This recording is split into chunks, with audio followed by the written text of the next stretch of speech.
Rais. Bado tuongeze tena makofi mengi kwa Mheshimiwa Rais. Dar es Salaam oye! Wazee wetu oye! Tanzania oye! Waheshimiwa, tukae. Nawashukuru sana. Mheshimiwa Balozi Dr. Emmanuel John Nchimbi, Makamu wa Rais wa Jamhuri ya Muungano wa Tanzania, Mheshimiwa Dr. Mwigulu Lameck Nchemba, Waziri Mkuu wa Jamhuri ya Muungano wa Tanzania, Mheshimiwa Spika Hassan Zungu na mbunge wa Ilala ambaye nabeba jiji letu la Dar es Salaam, Waheshimiwa mwenyekiti wa Baraza la Wazee la Dar es Salaam kakaangu Salum Matimbwa na wazee wote wa mkoa wa Dar es Salaam, waheshimiwa mawaziri na manaibu mawaziri mliopo nasi. Kabla ya mawaziri nitambua wapo uongozi wa Chama cha Mapinduzi pamoja na vyama vingine vya siasa kama wapo. Nirudi tena kwa mawaziri na manaibu mawaziri, katibu mkuu kiongozi na viongozi wote wa serikali mliopo, waheshimiwa wakuu wa vyombo vya ulinzi na usalama mkoa wa Dar es Salaam, ndugu wanahabari, wageni waalikwa, mabibi na mabwana, asalamu alaykum. Tumsifu Yesu Kristo. Bwana Yesu asifiwe. Kwanza tuanze na shukrani kwa Mwenyezi Mungu kwa kutujalia leo pata fursa nyingine kuzungumza na wazee wa jiji hili la Dar es Salaam. Lakini la pili ni washukuru sana wazee wa Dar es Salaam.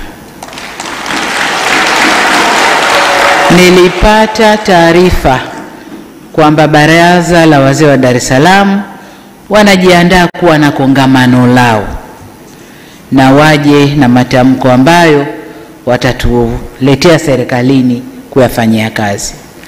Lakini nikasema ndio jukwaa hilo hilo na mimi nitapenda niwe nao, nizungumze nao na wenyewe wazungumze na mimi. Kwa nawashukuru sana kwa kuandaa jukwaa hili. Asanteni sana. Wazee wangu wa Dar es Salaam, kabla ya tarehe 29 Oktoba mwaka huu, siku ambayo ilikuwa ni siku ya uchaguzi kwa nchi yetu, ilikuwa ukitaja msamiati wa kisiwa cha amani kwa nchi nyingi au maeneo mengi ya ulimwengu, moja kwa moja mtu anapiga Tanzania ni moja katika nchi ambazo ni visiwa vya amani. Sifa hii ndio utambulisho wa nchi yetu hii ya kwanza duniani, pamoja na hulka yetu ya upole na ukarimu. Hiyo ndio inafanya Tanzania. Amani, hulka ya upole na ukarimu. Hiyo ndio sifa yetu kubwa ilikuwa Tanzania. Amani na umoja na utu wetu ndio vilitutambulisha siku zote. Hata tukiwa nje, wakiwa wanafunzi wanasoma huko, na tulipokuwa wanafunzi tunasoma huko. Ukijisema Mtanzania ndani ya ukumbi, kuna Mtanzania atakuja kukufuata bila kujali umetoka wapi, dini yako nini, kabila lako gani. Anakuja kukufuata, mnachapa Kiswahili chenu, mnaendelea na udugu unaanza hapo. Hiyo ndio sifa yetu.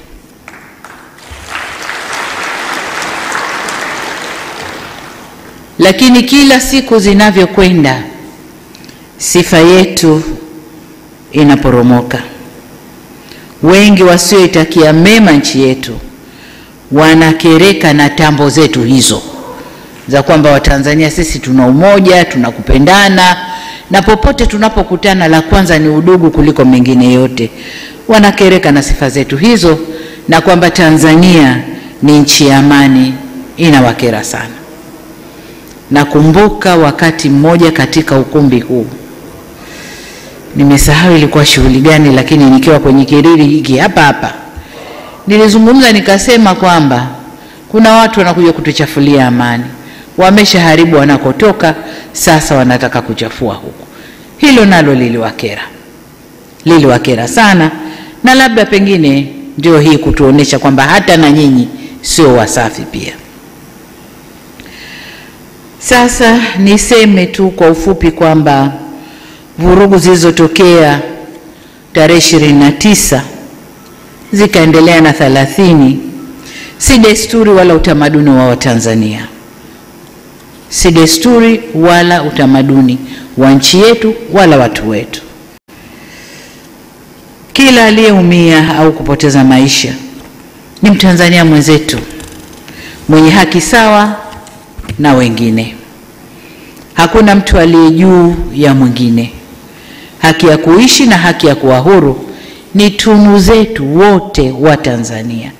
Kwa hiyo hakuna sababu ya Watanzania kuumizana na kunyimana uhuru. Inatia uchungu kuona wachache walioratibu fujo zile wakitaka Watanzania wenzao wawe kafara kwa malengo yao ya kisiasa yaliyojaa ubinafsi. Tofauti na siasa, yani malengo yao ni tofauti na siasa iliyopo, lakini kwa sababu zozote zile hatukupaswa kuvuruga amani ya nchi yetu wala kusababisha vifo kwa watu wetu. Sasa kwa wale walioondokewa na ndugu zao na watoto wao na jamaa zao, natoa tena pole kwa sote.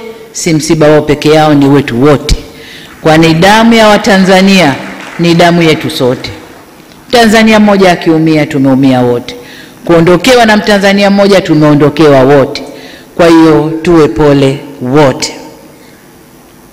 Kama alivyosema kaka yangu Salum Matimbwa hapa kwamba katika kipindi hiki ambacho mmeniamini kuongoza nchi, nimeshazungumza na wazee mara 2. Mara ya kwanza niliongea na wazee wa Dar es Salaam mwanzo, nadhani ilikuwa mwaka 2021 mwisho au 22. Lakini mara ya pili niliongea na wazee wote wa Tanzania, wawakilishi wao pale Dodoma muda mfupi kabla uchaguzi. Leo ni mara yangu ya 3 na ya kwanza katika muhula wa pili wa awamu ya 6. Nimeona niongee nanyi kutokana na yaliyotokea katika nchi yetu. Kwa nikaona vyema kuendeleza utamaduni wa viongozi wetu waliotutangulia kwamba yakitokea mambo makubwa ndani ya nchi hupita na kuongea na wazee. Kwa nami nataka niendeleze utamaduni huo kwa kupitia wazee wa Dar es Salaam, nizungumze na taifa. Na hii ni kutokana na upekee wa jiji la Dar es Salaam. Dar es Salaam kama lango kuu la kuunganisha Tanzania na nchi nyingine tunazopakana nazo, lakini hata Afrika kati na kusini ni rahisi kufikiwa kwa kupitia Dar es Salaam. Lakini vile vile nimekuja kuzungumza nanyi kama Rais wa Jamhuri ya Muungano wa Tanzania, vile vile nikiwa mdogo wenu, wengine dada yenu, vyovyote vile nimeona nije nizungumze naye. Na wengine ni mwanafunzi wenu. Kuna walimu wangu kati ya wazee hapa, walimu wetu kwenye serikali walivyokuwa wakiongoza nasi tumefuata, walimu kwenye maeneo mbalimbali. Kwa hiyo mlioyafanya nasi tumefuata hatua zenu. Lengo ni kusikia ushauri wenu, lakini pia mnisikie nami. Ndugu zangu wazee wa Dar es Salaam, baada ya kuapishwa nimezungumza na wananchi. Hii ni mara yangu ya 4. Nimezungumza kupitia hotuba ya siku ya kuapishwa. Nimezungumza kupitia hotuba yangu bungeni. Nimezungumza kupitia siku ya kuapisha mawaziri wa serikali hii, lakini pia nilizungumza siku ya kuzindua tume niliyounda kufanya uchunguzi wa haya yaliyotokea. Hotuba zote hizo haziwezi kuondoa wala kukwepa umuhimu wa kuzungumza nanyi wazee wa Dar es Salaam, na ndio maana niko hapa leo.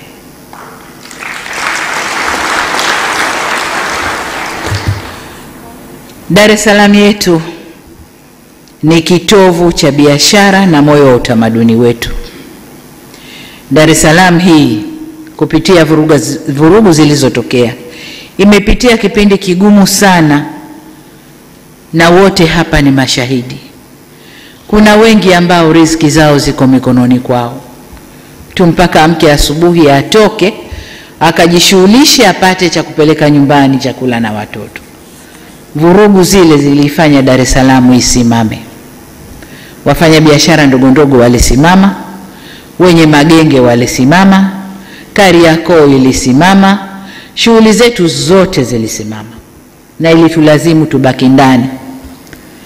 Na kwa hadithi tunazozipata, bei za bidhaa zilipanda sana sana sana sana. Kwa hiyo machungu ya siku chache tuliyaona ndani ya Dar es Salaam, mbali na maeneo mengine yote nchini. Maeneo mengine baada ya vurugu kutulia, shughuli ziliendelea, watu walikula, walitoka kufanya yao, lakini Dar es Salaam tulionja kidogo, vijana wanasema joto ya jiwe. Kwa hiyo nikasema tuzungumze kidogo. Kwa muktadha huu nawiwa kuzungumza nanyi kwa kuwa natambua takriban 10% ya Watanzania wote wanaishi hapa Dar es Salaam. Dar es Salaam ni jiji la watu takriban milioni 6, na hiyo ni idadi kubwa ya watu kuishi kwenye jiji moja, na ndio inaonyesha umuhimu wa jiji hili kwa nchi yetu Tanzania. Dar es Salaam inachangia takriban 17% ya pato la taifa, na asilimia kubwa ya biashara inafanyika hapa ndani ya jiji hili la Dar es Salaam. Isitoshe, Dar es Salaam ndio jiji la kibiashara na taswira ya nchi yetu nje, kwa hiyo ina umuhimu wa pekee yake. Ikiunguzwa Dar es Salaam, Tanzania yote imeungua, sababu Dar es Salaam ndiyo Tanzania. Hakuna kabila lolote ambalo haliko hapa Dar es Salaam. Watu wa mikoa yote ya nchi hii wako hapa Dar es Salaam. Watu wa dini zote wako hapa Dar es Salaam. Kwa hiyo Dar es Salaam ndiyo Tanzania. Ikidhurika, ikipata madhara Dar es Salaam, Tanzania hii ndio inabeba sura au taswira ya nchi yetu. Chochote kitakachoripotiwa vibaya Dar es Salaam kinachukuliwa Tanzania, ndio iko katika hali hiyo. Kwa hiyo kuna kila umuhimu wa kuzungumza nanyi wazee wa Dar es Salaam. Ndugu zangu, lililotokea ni tukio la kutengenezwa, na waliolitengeneza walidhamiria makubwa. Walidhamiria kuangusha dola ya nchi hii au ya nchi yetu. Kiangalia klipu za nyuma zilizotokea, vijana wetu walifanywa makasuku na kuimbishwa kabisa. Yaliyotokea Madagascar yatokee na hapa. Lakini ukimvuta kijana yule, hebu niambie Madagascar kumetokea nini, hajui. Unataka hapa kitokee nini, hajui. Lakini waliimbishwa wimbo huo. Kwa hiyo lile lilikuwa ni jambo la kupangwa, na vurugu zile zilidhamiria makubwa. Vurugu zile ni mradi pana sana wenye nia kuu ya uovu ulio na wafadhili, washitiri na watekelezaji. Katika vurugu ile waliingia waliokuwemo na wasiokuwemo, wengine kwa kutokujua, wengine kwa kufuata mkumbo, wengine kwa hadaa za maisha bora baadaye, lakini wengine kwa kulipwa tu. Tunaambiwa kuna vijana walikuwa wanalipwa fedha, kisha kuchukua pesa yako ingia barabarani. Kwa waliingia bila madhumuni maalum ya nini wanakwenda kukifanya. Inaumiza sana kuona madhara yaliyotolewa. Nadhani takwimu zinatolewa sasa hivi na halafu. Kuna majengo kadhaa ya serikali yameunguzwa. Kuna miradi kadhaa iliyojengwa kwa manufaa ya wananchi imeunguzwa. Vituo vya mafuta, biashara binafsi za watu zimeunguzwa. Magari ya serikali vimeunguzwa. Vituo vya polisi vingi tu vimeunguzwa. Sasa nataka tuwe na jina la hayo. Ni maandamano au ni vurugu? Maandamano tulioyazoea na yakubali ndani ya katiba yetu ni yale watu wameudhika na kitu, tunaomba tuandamane, tujueleze, tutatoka pointi moja, tutakwenda zetu mpaka Mnazi Mmoja au popote pengine, na mabango yetu yanaeleza maudhi tulioudhika nayo. Na polisi wanawasindikiza vizuri mpaka wanapofika. Wanaeleza wanayoyataka, wanatawanyika kwa salama, wanakwenda zao. Lakini haya ya kuunguza miradi ya serikali, vituo vya polisi, na kwenye kituo cha polisi unakwenda kufanya nini? Ni kwenda kuvamia na wapate silaha. Madhumuni ya kuwa na silaha mkononi ni nini? Lakini unaunguza biashara za watu binafsi, lengo ni nini? Kwa hiyo haya hayakuwa maandamano, zilikuwa ni vurugu zilizoandaliwa kwa madhumuni maalum. Sasa katika hali hiyo, lakini tujiulize jengine, kwa nini siku ile ya uchaguzi? Katika hali hiyo, serikali ina wajibu, tunaapa kuilinda nchi hii na mipaka yake, kulinda usalama wa raia na mali zao. Na katika hali hiyo, nguvu inayotumika inaendana na tukio lililopo. Sasa tunapoambiwa kwamba tulitumia nguvu kubwa sana kwenye tukio lile, nguvu ndogo ilikuwa ni ipi? Ilikuwa tuwaangalie waandamanaji waliojiandaa kufanya mapinduzi mpaka wafanikiwe? Hapo patakuwa pana dola kweli? Dola haiko hivyo, na hayapo Tanzania peke yake. Tulishashuhudia kwa wenzetu, waandamanaji wengi wanaingia njiani, na wakiingia njiani, serikali ikiona huu waandamanaji unakwenda pasipo, wanaweka nguvu kubwa. Wanaweka nguvu kubwa, yameshafanyika kwenye mataifa huko na tumeyaona. Sasa wanaporudi kutulaumu mlitumia nguvu kubwa, wao walitaka nini? Tujiulize, je, hao ndio wafadhili wa kile kilichofanyika? Walitaka tuangalie ile mobu mpaka ifanikiwe walichowapa fedha, walichowatuma? Hapana. Tuliapa kulinda nchi hii na mipaka yake, usalama wa raia na mali zao. Kwa hiyo katika kufanya hivyo, kama wanavyofanya wao, na sisi tutafanya vile vile kuilinda nchi hii.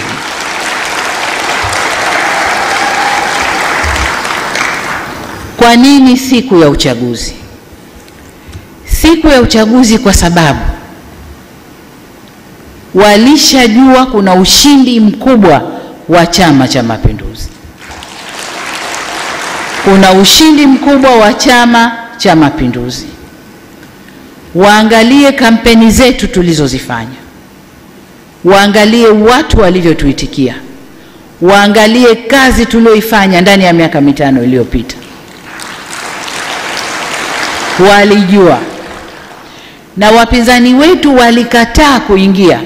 Hawakuzuiliwa na mtu, walikataa wenyewe kuingia kwa sababu walishajua wasingefanikiwa.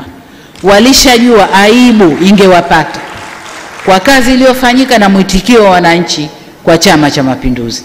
Aibu ingewapata, na ndio maana wakakataa kuingia kwenye uchaguzi. Lakini wanayageuza, serikali imewazuia kuingia ndani ya uchaguzi. Lini tuliwazuia? Na yafafanua haya, ndugu zangu wazee wa Dar es Salaam, muijue hali halisi. Inawezekana katika vikao huko mnayasema ambayo hamna na taarifa nayo kamili. Hatujawazuia. Na katika taarifa zinazotolewa na waliokuwa huko lakini wakaamua kurudi kwamba hawaridhishwi na yanayotokea, wanatuambia walikaa vikao na wakaamua tusiingie, tutakwenda kupata aibu. Lakini kwa kuficha aibu ambayo wangeipata, wamezusha hili lililotokea. Kwa nini siku ya uchaguzi? Haki gani inadaiwa siku ya uchaguzi? Kama kuna haki yoyote inadaiwa, hakuna siku nyingine, hakuna njia nyingine ya kudai hiyo haki. mpaka yafanywe yale yaliyofanywa? Ni maswali ya kujiuliza. Lakini katika hili tunaambiwa kuna waratibu ambao wanaishi nje ya nchi. Wengine tunawajua, wengine hatuwajui. Tunaendelea kujifunza na kuwatafuta, tuwajue tu ni kina nani. Sasa hebu watu wote hapa chini ya miaka 50 wasimame. Watu chini ya miaka 50 wasimame. Aha. Kwa hiyo wengi waliosimama hapa naona ni mawaziri wangu, wengi chini ya miaka 50. Haya, kaeni.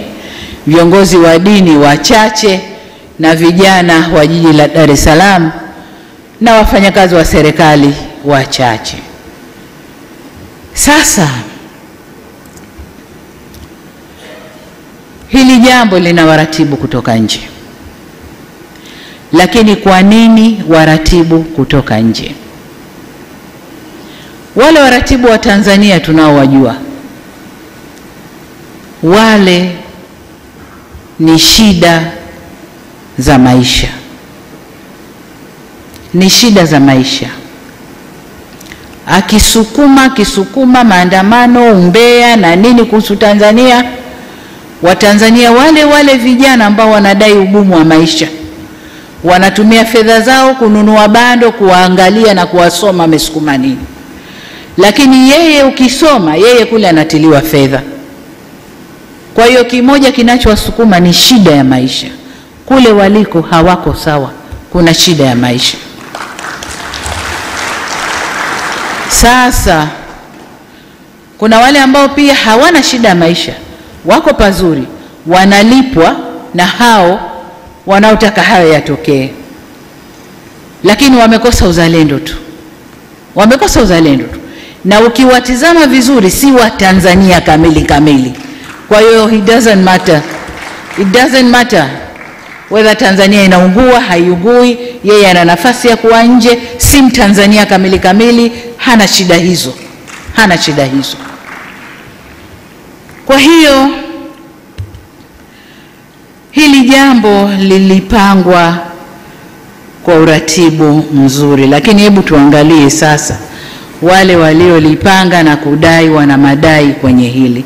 Nianze na wenzetu wa vyama vya upinzani. Kama nilivyosema kwamba hawa watu waliishiwa nguvu.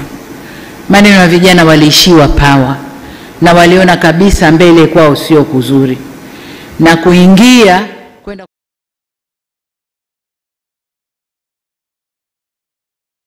tu wana frustration zao huko nyumbani kwao, lakini wanataka kujificha na kusukuma lile dude kwa watu.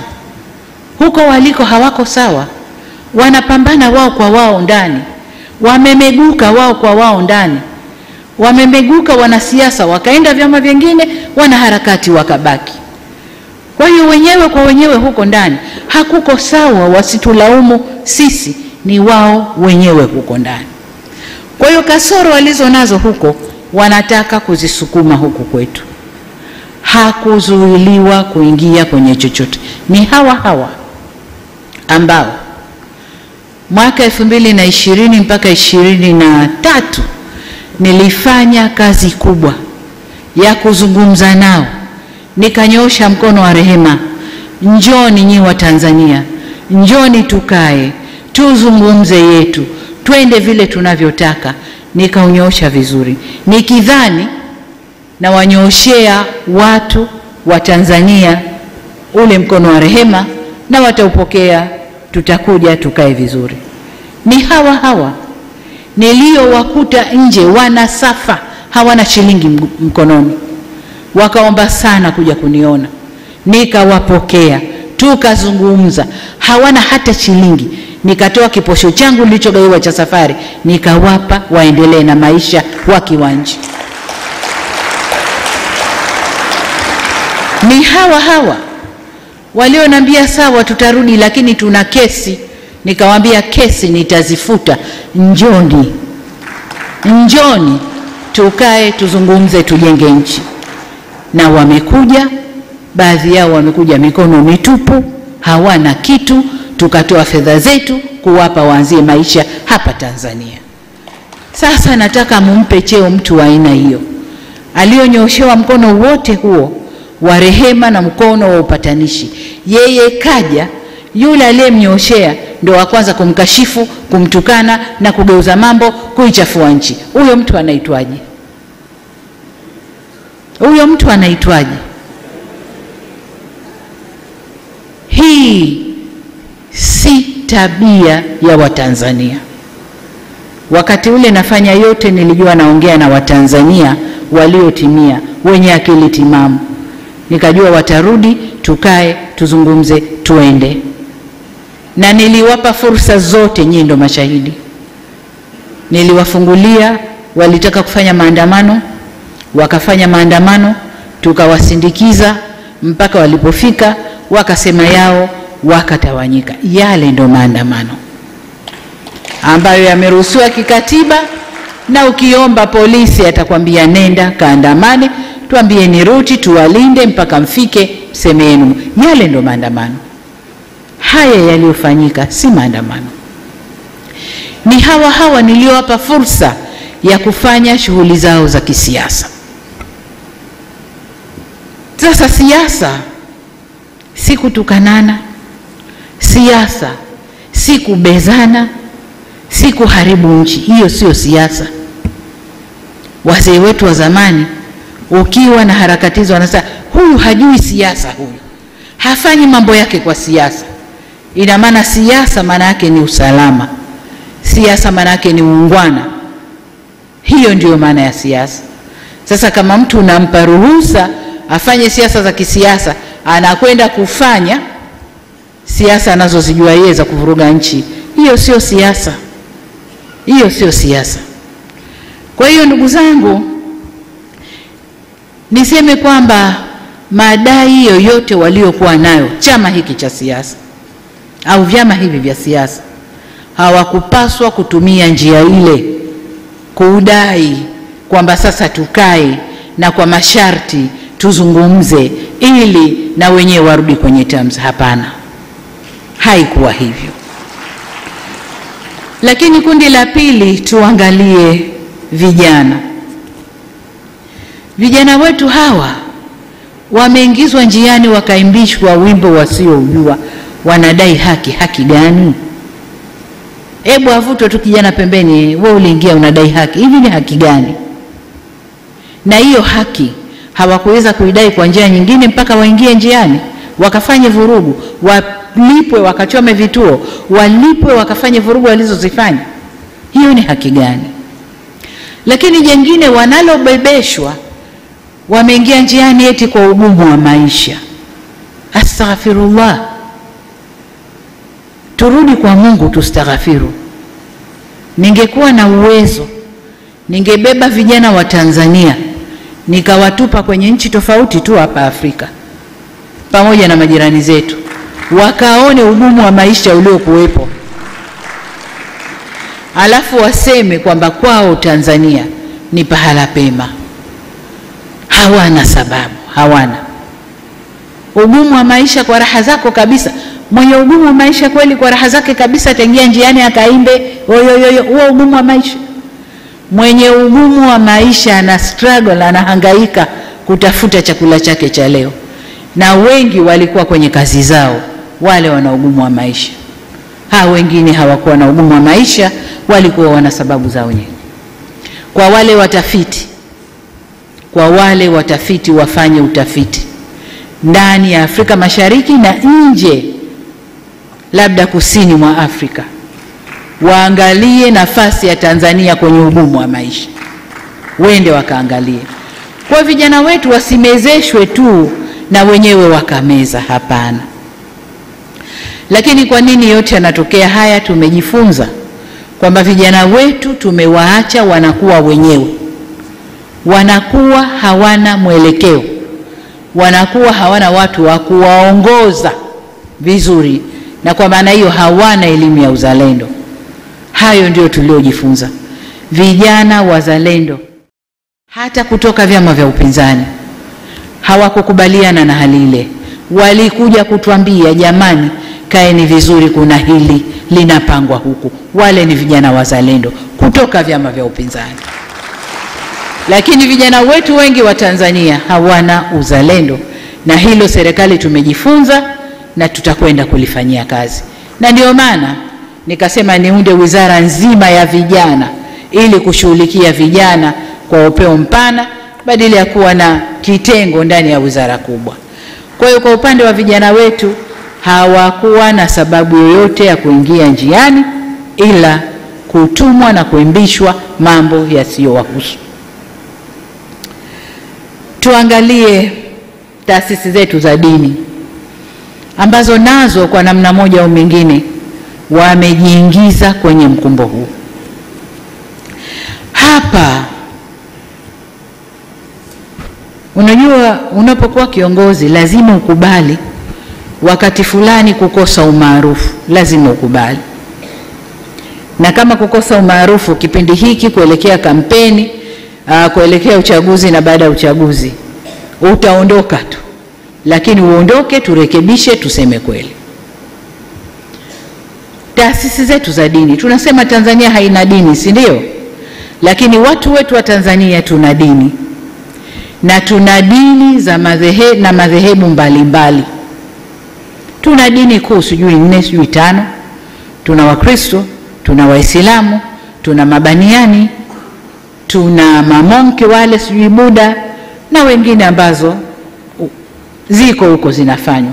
Lakini kubwa ni hizo 4 au 5. Na hizi 4 au 5 zina madhehebu mbalimbali. Kwa Waislamu kuna Sunni, kuna Ibadhi, kuna Bohora, kuna Suminani, kuna mambo mengi tupo. Lakini na Wakristo na wenyewe wana madhehebu yao tofauti tofauti.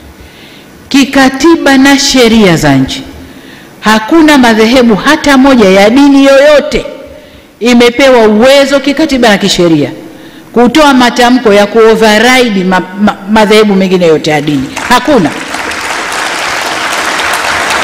Hakuna. Kwa wasitokeze watu wakajibebesha hilo. Siku zote nasema Tanzania hii haina mwenyewe, wenyewe ni sote. Hakuna mwenye certificate anaweza kusema Tanzania ni yangu na itaongozwa ninavyotaka mimi. Hakuna. Tuna sheria zetu, tuna katiba yetu. Tumeamua kwa democratic country tutaendesha demokrasia yetu kwa njia tulizokubaliana. Lakini viongozi wa dini msijifishe majoho ya kwamba nyinyi ndio mnaweza kuoverrun nchi hii. Hakuna. Hakuna. Tutakwenda kwa katiba na sheria ya nchi hii. Hatutaendeshwa na madhehebu yoyote ya dini. Madhehebu ya dini na wafuasi wao. Ubora wa dini uko mioyoni kwetu. Wale wanaoamini ndio wanajua ubora wa dini yao. Hakuna overriding hapa kwamba mimi dini yangu ndio ita override Tanzania na tamko nikilitoa ndio hilo hilo, na hata wenyewe wanatofautiana. Mimi toka nimekaa matamko 8 yametolewa na teke 8. Lakini ukenda chini chini wenyewe wanapingana, matamko yale hayafanyi kazi vizuri. Wenyewe wanapingana. Kwa sababu waliosimama kwenye mstari wa haki wanaona ile ni batili inayofanyika. Kwa hiyo waliosimama kwenye mstari wa haki hawaungani nao, wanaona ni batili iliyofanyika. Kwa niseme kwamba Tanzania yetu ni nchi ya umoja, nchi ya ushikamano, amani na utulivu ndio ngao zetu. Tusivurugwe ndugu zangu kupitia milengo yetu ya dini, milengo yetu ya siasa, milengo yoyote ile. Hatupasi kuivuruga nchi hii, hatupaswi. Hata kama aliyepo juu ya serikali humtaki. Kuna muda, this is a democratic country. Huyu mtu ataendesha mpaka wakati huu, kafanya makosa, semeni makosa yake. Kosa la serikali ya awamu ya 6 kueneza huduma bora za afya Tanzania, hilo kosa letu. Kosa letu kueneza huduma bora, mashule mazuri mpaka kule vijiji, hilo kosa letu. Kosa letu kukuza uchumi wa Tanzania ukakuwa mpaka tukasifiwa duniani. Hilo kosa letu? Kosa letu ni kufanya Tanzania iwe nchi ya salama, ikalike na watu wafurahi. Hilo ndo kosa letu? Kosa letu ni nini? Kama mtu hampendi anayeongoza, tustahamili tu. Mioyo yote imeumbwa na stahamili. Demokrasia ipo, ataongoza, ataondoka. Kwani wote walioongoza kutoka mwanzo mpaka leo awamu ya 6 wote walipendwa na kila mtu? Nchi ilivurugwa. Sasa kama humpendi Samia, hakuna sababu ya kuvuruga nchi. Kama humpendi kwa alivyo, humpendi kwa dini yake, humpendi kwa alikotoka, hakuna sababu ya kuvuruga nchi.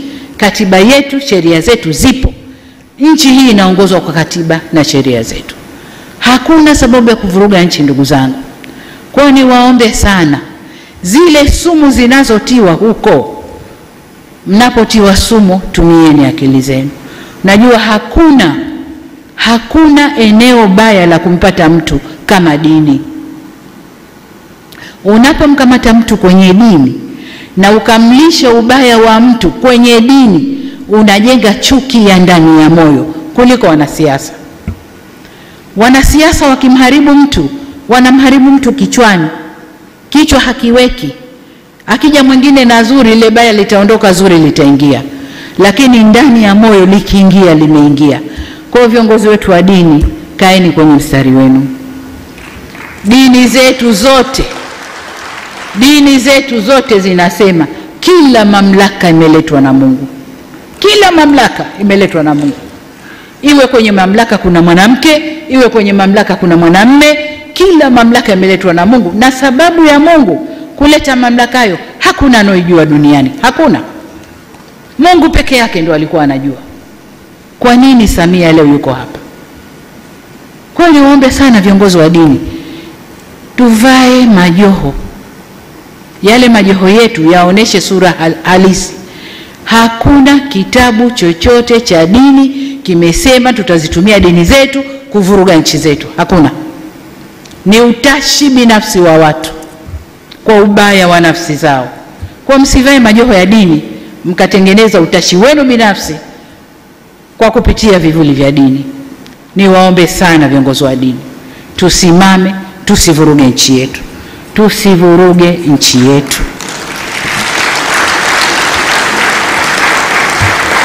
Kama kuna lolote, njia sahihi za mazungumzo zipo. Njia sahihi za kukaa na kujadiliana zipo.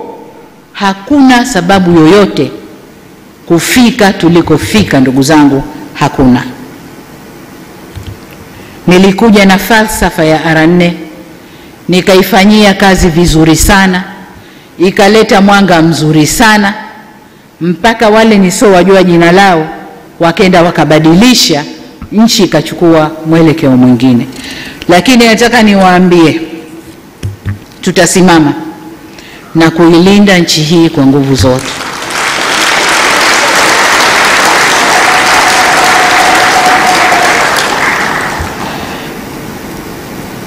Nasema yaliyopita si ndwele, tugange yajayo. Kama madai ya wenzetu ni katiba, hakuna aliyekataa kurekebisha katiba ya nchi hii. Hakuna. Mnakumbuka niliunda tume ya haki jinai, ikaenda ikasoma Tanzania nzima na wakaniletea haya ndio wanayoyaona wa Tanzania. Na katika kuyatekeleza kuna ya muda mfupi, muda wa kati na muda mrefu. Na ya muda mfupi na muda wa kati mengi, 90% tumeyatekeleza. Lililobaki la muda mrefu lilikuwa ni la katiba, marekebisho ya katiba. Na lenyewe nikasema tutalitekeleza. Na mkisoma ilani ya uchaguzi ya Chama cha Mapinduzi, nimesema ndani ya siku 100 nitaunda tume ambayo itafanya kwanza maridhiano, halafu tuingie kwenye mchakato wa katiba. Mnaendaje kwenye kurekebisha sheria za nchi wakati huku mko vipande vipande. Lazima mrudi kwanza, muelewane, mtambue uko mbele tunalenga kitu gani, njia yetu ni ipi, ndio mnatunga katiba yenu kutokana na haya tuliyokubaliana. Sasa katiba iseme 1, iseme 2, iseme 3, iseme 4. Lakini mtakwenda moja kwa moja watu wote, kila mtu kavimba machavu, mnaunga katiba ipi itaungwa hapa? Nimesema kwanza turidhiane, na kwa sababu wamechafua nchi, nilichofanya mwanzo ni kuunda tume ya kuangalia undani wa hili jambo. Nimewapa miezi 3 waangalie kwa undani, watuletee taarifa yaliyojiri ni haya, tofauti ziko hapa, hapa palitokea si haki, hapa palikuwa na haki. Tukisha kuyajua hayo, tunakaa sasa, haya tulioletewa ni haya, njoni kamati ya maridhiano, piteni sasa, tofauti ni hizi, matatizo ni haya, piteni sasa kwa makundi mbali, wakwambieni haya tunakwenda nayo vipi. Hiyo sasa ndio tume ya maridhiano. Baada ya hapo tunakaa kuunda katiba yetu. Hakuna aliyekataa. Leo wanasema wameingia njiani, wameharibu nchi, wanadai katiba. Katiba iko wapi? Inaning'inia wapi? Tuipachue tuwape? Katiba ni mchakato, ni process. Tunaanza hili, tunakwenda hili, tunakwenda hili. Sasa katika vile visingizio vya kuepuka na aibu ya kushindwa kwenye uchaguzi, wanaweka visingizio. Visingizio vyote hivi vinaungwa mkono na nje. Hawana hata aibu. Nje huko wanakaa, Tanzania ifanye 1, ifanye 2, ifanye 3, halafu ndio itakuwa hivi. Who are you?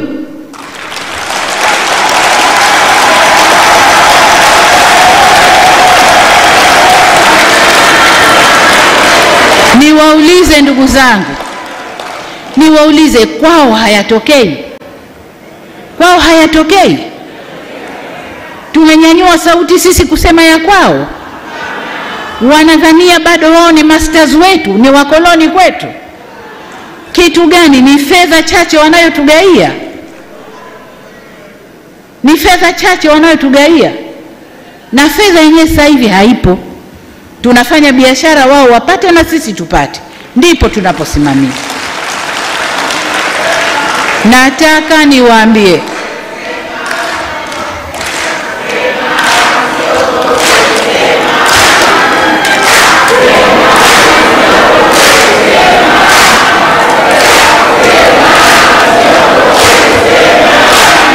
Tanzania oye! Haya, tukae ndugu zangu.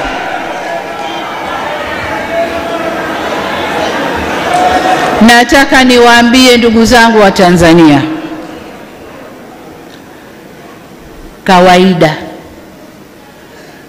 kawaida mwanamke mzuri ndio anayepiganiwa. Uongo kweli?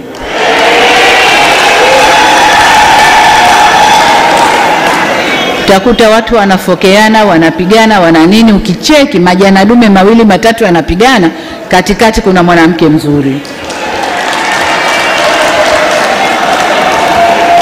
Sasa nchi yetu hii, alhamdulillah, Mungu katuumba vizuri.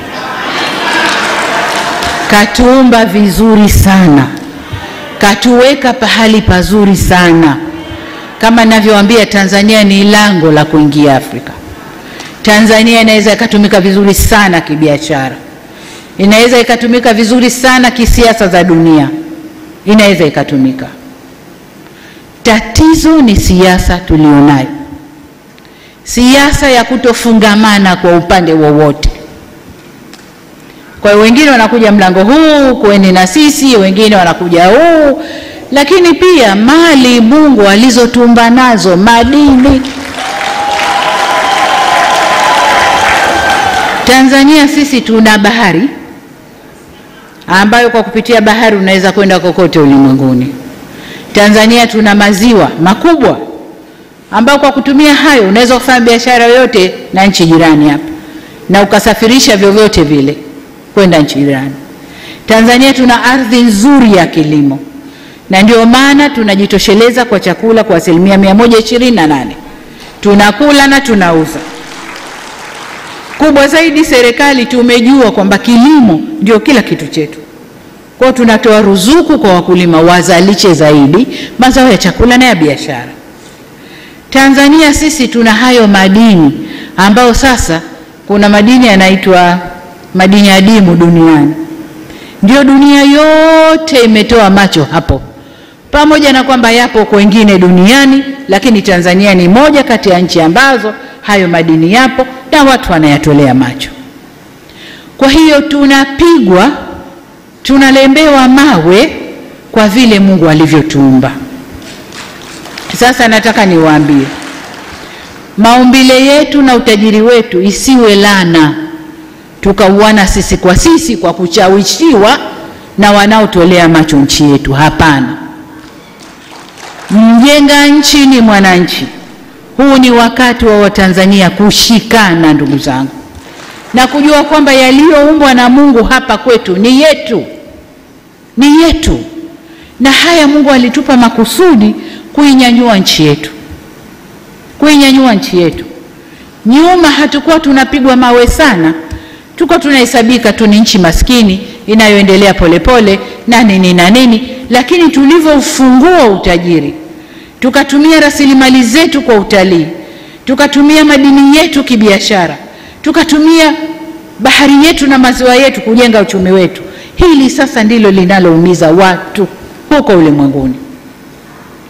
Kwa hiyo huu si wakati wa kukaa tukanyosheana kidole sisi kwa sisi Tanzania. Ni wakati wa Tanzania kushikana, tukasema Tanzania ni yetu, Mungu aliiumba hapa kwetu na lazima itufaidishe sisi wa Tanzania.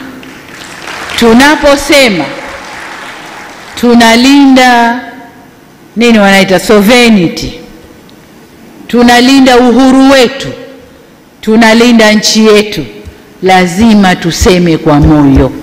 Sisi wazee ambao tunakwenda zetu na vijana mlioinuka hapa wa under 50, sisi tunaondoka, tunawaachia nyinyi. Hatujui kati yenu au nje ya nyinyi nani anakuja kuwa rais hapa, lakini hilo mlijue vizuri sana, mlijue vizuri sana. Na kwa bahati mbaya maumbile ya mwanadamu yanakushawishika. Wameweza kuwashawishi watu wetu wengine, na ndo hao wanaotekeleza. Na ndio maana nikasema mradi huu uliotokea una walioupanga, kuna washitiri, kuna watekelezaji. Kwa hiyo kuna washitiri na watekelezaji ndani ya nchi yetu ambao hatupaswi kwa namna yote ile kuwaachia watu vuruge.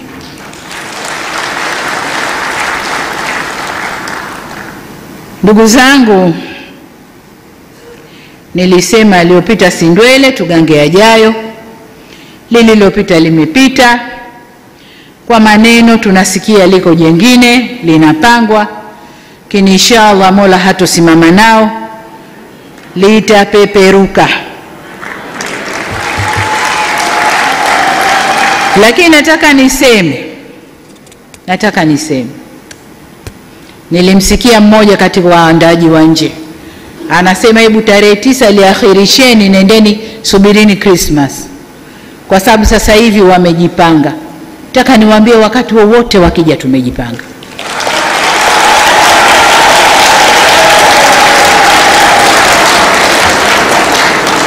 Wakati wowote wakija tumejipanga.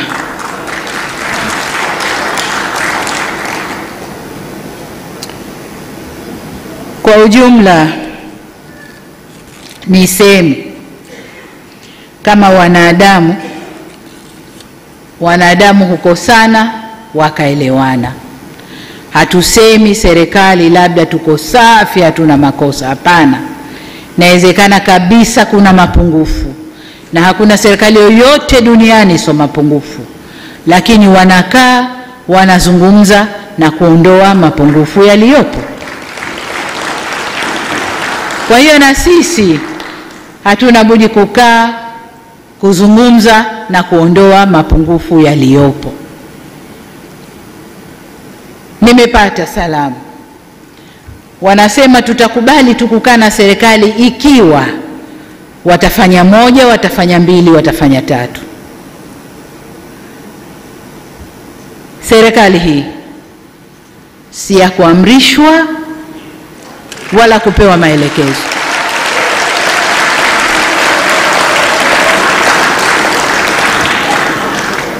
Tumewataka wenzetu tuzungumze, waje kwenye meza tuzungumze. Na nimepata salamu za wengine wanaowapa nguvu. Hakuna mazungumzo mpaka mumwachie huyu, mufanye hili, mufanye hili.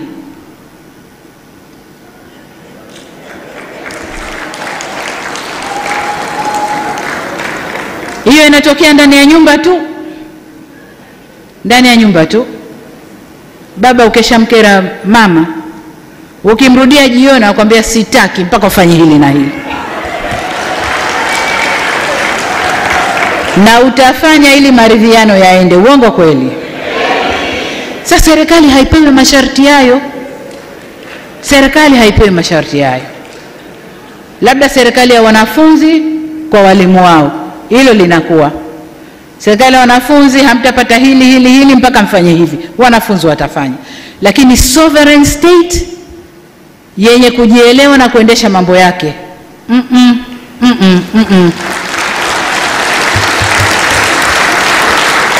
Kama ni Watanzania wa kweli na wanaumwa na Watanzania kama wanavyosema. Maana mara nyingi wanasema tunasema kwa ajili ya wananchi. Unajiuliza wepi? Wepi? Kama kwa ajili ya wananchi, wananchi walishasema, walishatoa maamuzi. Wameipa CCM 97%. Hayo ndio maamuzi ya wananchi. Wananchi wanaowasemea wao wepi? Halafu wanahoji kwa nini 97%? Kwa nini isiwe? Waswahili wanasema paukwa pakawa. Wao hawakuwepo, na wale 16 waliokuwepo ni wadogo sana. Wao ambao wangetingisha CCM hawakuwepo. Hakukuwa na Chadema, hakukuwa na ACT, ndio ambao tungekwenda nao. Na sisi tulijitayarisha kwamba tunakwenda kupambana na vyama vyenzetu vikubwa. Hawakuwepo. Mwananchi afanyeje? Tunataka kuambia hata hawa wafuasi wao walipigia Chama cha Mapinduzi. Walipigia Chama cha Mapinduzi. Wale wanaohoji kwa nini 97%, hiyo ndio kilichotokea. Ni 97% ya waliopiga kura, sio ya Watanzania wote. Ya waliopiga kura ni 97%. Kazi imefanyika, kampeni imefanyika, na watu wameelewa, wamepiga kura. Na Mungu ni mkubwa kwamba lile balaa lao walilianza saa 5 sijui 6, watu walishajipeleka mapema asubuhi. Wakapiga kura wakaondoka. Mungu ni mkubwa. Hasa kwenye miji, hawakufanya kote, hasa kwenye miji. Kwa hiyo ndugu zangu, sisi ni Watanzania. Tanzania itajengwa na Watanzania. Jeraha limetokea, lazima sisi Watanzania tutibu jeraha letu. Na hili sio la kwanza. Tulipata jeraha kama hili 2001. Ni Watanzania sisi tukatibu jeraha letu. Jeraha hili halitatibiwa na nje. Nje tutawekewa masharti, tutafutiwa misaada, sijui tutawekewa nini gani, lakini watakao tibu jeraha hili ni sisi Watanzania. Niwaombe tukae kwenye majukwaa yetu. Wazee mna majukwaa yenu, na kwenye majukwaa yenu mna dini mbalimbali, mna makabila mbalimbali, mna vyama mbalimbali, lakini wote wazee wako kwenye majukwaa yenu. Kaeni mzungumze. Kaeni mzungumze, vijana wetu wasitumike walivyotumika. Unaporudi leo mzee na kulia kijana wako kaumizwa mguu, kijana wako kwa bahati mbaya alikufa, ulishindwa nini kumzuia asitoke? Ulishindwa nini kumwambia maneno ya hekima asiende? Tukawaachia. Sisi ndio wazee wa nchi hii. Tukae tuzungumze na vijana wetu kwenye mabaraza yetu na kwenye majukwaa mbalimbali. Viongozi wa dini, kama kweli vizimba vile tunavyoingia msikitini, Allahu Akbar, Allahu Akbar, na madhabahu yale tunayoyatumia, kama kweli tunayatumia kwa moyo na kumsabili Mungu, twendeni tukamsabili Mungu. Tuacheni huu uchochezi unaotokea. Tuacheni. Tusende kumtania Mungu. Huku ni kumtania Mungu. Kuchukua utashi wako binafsi wa nafsi yako ukauingiza ukauvisha majoho ya dini. Hapana, huku ni kumtania Mungu. Ni kumtania Mungu. Tuacheni kumtania Mungu. Ndugu zangu, nimesema kazi yetu sasa ni kuziba jeraha, na hapa nataka nizungumze na watoto wangu pia wanaoangalia mbele, vijana wangu hawa na wengine walio nje wanaoangalia mbele. 2030 safari hiyo isiende kutuvurugia nchi yetu. Nilizungumza na mawaziri wangu nikawaambia, na muangalia mmoja mmoja, una interest ya huko, kaa nje kafanye huko, usifanye ukiwa ndani ya serikali yangu. Nimekuweka hapo ukatumikie wananchi. Interest yako ya huko mbele, twende utaikuta huko mbele. Mungu ndio anajua nani kiongozi wetu baadaye. Ni Mungu peke yake ndio anajua. Kwa unaweza ukajipanga, unaweza ukawa na mikakati, unaweza usiwe. Kwani wangapi waliomba na wakapanga na wakawa na mikakati? Walikuwa na nguvu zote mpaka za kifedha, walikuwa. Mungu ndiye anajua nani uko mbele ndio kiongozi wetu. Kwa ile safari ya 2030 isiende kutuharibia nchi. Ndugu zangu, mengine yaliyosemwa na wazee hapa nimeyapokea. Waziri wao yupo ambaye atashughulikia shida zao.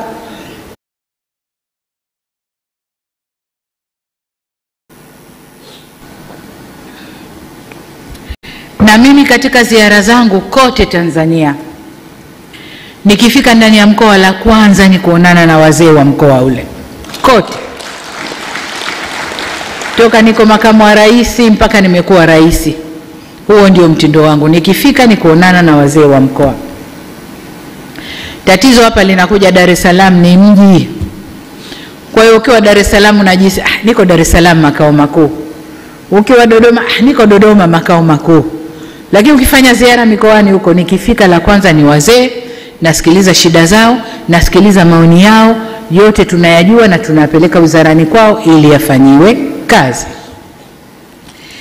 Na katika tunayofanyia kazi ni hiyo, kujua kwamba kila tunapozeeka na miili yetu nayo inahitaji haja maalumu ya matibabu.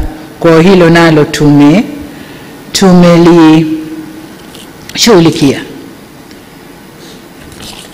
Ndugu zangu, baada ya kusema hayo, niseme tena kwamba kuna madai ya haki, lakini haki huja baada ya wajibu. Fanya wajibu wako, udai haki. Lakini pia katika kudai haki tumekubaliana njia za kudai haki. Sasa timiza wajibu wako, useme mimi nimetimiza wajibu wangu, lakini haki hii sikuipata. Kwa hiyo nenda kwenye vyombo vinavyotoa haki, uende ukadai haki yako. Japo wanasema haki haiombwi hudaiwa, sio madai haya waliofanya wenzetu. Hapana, tumeweka vyombo vya madai ya haki. Kwa hiyo wale wote wenye madai ya haki, tutimize kwanza wajibu wetu, halafu twende tukadai haki zetu. Nimesema jenga nchi ni mwananchi. Kwa hiyo sisi ndio wananchi wa Tanzania.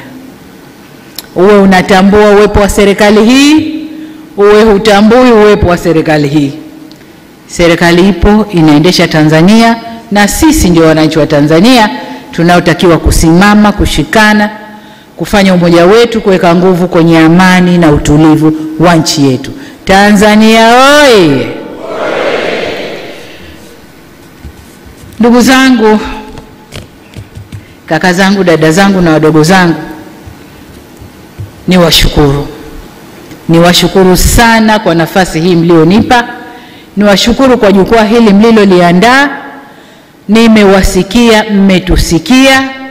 Nataka niwaambie, wakati wowote mna haja ya kuonana na mimi, basi mimi niko tayari, kama Samia, kama Rais wa Jamhuri ya Muungano wa Tanzania, kama Amiri Jeshi Mkuu wa nchi hii.